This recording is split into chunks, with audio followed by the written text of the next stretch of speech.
Some people have asked about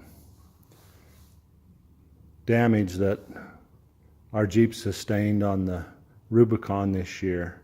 So I thought I'd do a quick walk around of Grandpa's Jeep and show the damage, which is not as extensive this year as it was last year. I think a lot due to the extra skid plates that I've added in the past year. Anyway, just going down the side. One of the main things is these side steps. Now mine were a little bit bent before, but they've gotten curled up quite a bit this time around on the Rubicon. Of course, you know, with my favorite tool, the 3-pound sledge, I can probably straighten those out a bit. Anyway, continuing on around. These tail lights weren't in perfect shape before, but now this one's hanging down and hanging out.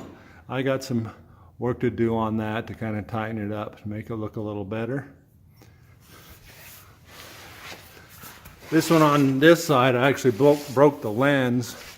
So while we were up in Ouray, I put some of this tape over it, but it just broke the lens out. So I have a spare lens that I can fix that with. This stuff got a little bent, as it always does.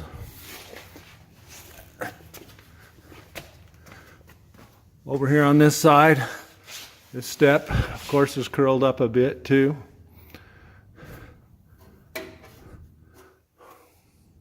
I don't know, maybe I'll just leave it as a badge of honor of what happened on the Rubicon. Going down under, you can see my extra skid plates, my 3-layer skid plate there. Did a pretty good job.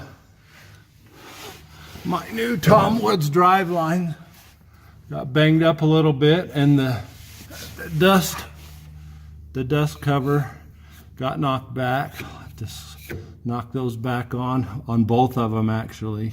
It happened. I don't know if you can see that one up there.